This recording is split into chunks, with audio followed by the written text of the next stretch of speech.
ovqat yeb bo'lib yoki ovqat yeyotgan momentda bugun suv haqida gaplashamiz. Assalomu alaykum, yaxshimisizlar? Ko'p mani direktimga kelayotgan savollar, Kamolichka qanaqa qilib suv ichamiz, suv ichish tartibi bormi deb aytishadi, savol berishadi. Shu savollarga javob bermoqchiman. Instagramda juda ham ko'p endokrinolog, nutrisologlarni hammaliga javob berishgan va men o'zim optim bilan chuqurroq sizlar bilan bo'lishmoqchiman. Xo'p. Birinchi o'chirda ertalab suv ichish haqida gapirmoqchiman. Ertalab issiqdan iliqroq bo'lgan suv, mana shu idishda men 2 stakan suv ichaman har doim. Men ozayotganimda ham, ozmayotganimda ham, kichkinaligimdan, 6 yoshimdan, 5 yoshimdan aqlimni taniganimdan beri oyijonim, ya'ni onamlar ertalab turib qaynagan suv ichtirardilar. Har doim inagida kumush qoshiq solib qo'yardilar, inagida limon solib qo'yilardi.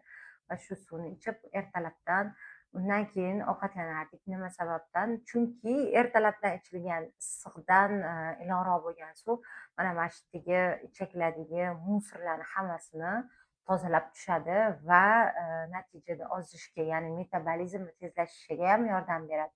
Hamda yuzinglarni tiniq bo'lishiga ham yordam beradi. Men bunga uverinaman. Shuning uchun ham ko'p endokrinologlar, yana ko'p sog'lom ovqatlanish targ'ib qiladigan insonlar ertalabdan qaynagan suv ichish kerakligini maslahat berishadi. Undan keyin bir kunda qancha suv ichiladi? Hop, bir kunda men akoshkada qoldiraman. Agar bilmaganlar ChatGPTga yozib, versiyalar bilan bu o'yinlarni yozsanglar, sizlarga qancha suv ichish kerakligini baribir aytadi.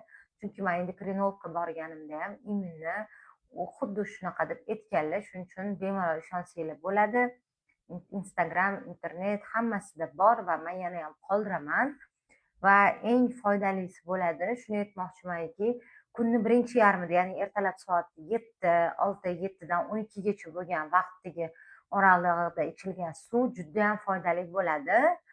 Undan keyin obeddan keyin suv ichish ozgina kamaytiriladi. Ya'ni aytmoqchi bo'lganim, suvni masalan bir kunda 2,5 litr ichadigan bo'lsangiz, ko'proq qismini kunni birinchi yarmida ichib tugatsangiz, bu juda ham yaxshi bo'ladi. Va maslahat bermaymanki, o'zi ko'p suv ichsa ko'ngli ayniydiganlar bor. Meni o'zimga ham va shunaqa deyishadi. Ular suvni bitta o'tirganda ko'p ichib olish. Ya'ni mana shu stakandagi suvni hammasini bittada ko'tarib ichish yo'q, qizlar. Bu unaqa bo'lmaydi. Ho'plab ichilishi kerak. Shifo bo'lsin deb ho'plab ichiladi. O'tirgan holda yana suv ichish baribir sunnatimiz bor, xabaringlar bor. Undan tashqari birdaniga ko'p suv ichsak, o't tufaylimizga ham, yana buyogimizga ham zarar yetkazib qo'yishi mumkin. Men buni sizlarga qayta aytaman va yana bir marta ta'kidlab o'tishni lozim deb topdim. Keyin Instagram, Telegramda gruppalar bor ekan, ozdiradigan gruppalarda suvni miqdorini yozishgan. Например, ertalab soat 7 dan 8 gacha 200 millimetr suv ichiladi, 10-11 orasida. U sizlarni o'zinglarni xohishinglar, to'g'risi. Yana ham agar menga immuniy reja bilan, plan bilan kerak deydigan bo'lsanglar, internetda tiqilib yotibdi bunaqa planlar. Shuning uchun men bunga maydalashib o'tirmadim. Yana bitta narsa, eng foydali tomonini aytmoqchiman. Qish kunida biza bemalol issiqroq suv, iliqdan issiqroq suv icha olamiz. Chunki kun позволять qiladi sovuq.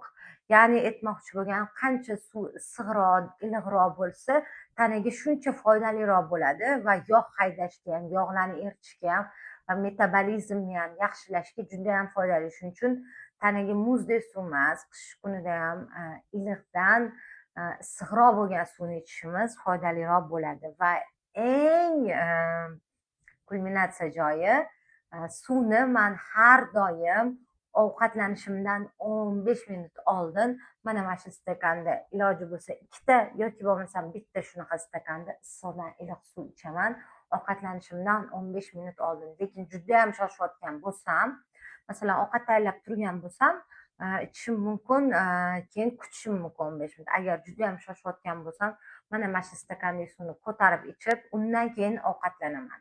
Bu ham oshqozonni, mana shu oshqozon bo'lsa, oshqozonni yarmi suv bilan to'lishiga va kamroq ovqat yeyishimiz uchun foydali bo'ladi. Shuning uchun xuddi shunaqa ovqatdan oldin suv ichiladi va ovqat yeb bo'lganimizdan keyingi bo'ladigan suv ichish jarayoni qanaqa bo'ladi? Ovqatdan keyin конечно, yarim soat, 40 minut iloji bo'lsa 1 soatdan keyin suv ichiladi. Ovqat yeb bo'lib yoki ovqat yeyotgan momentda birgalashib suv ichish mumkin emas. Mumkin emas.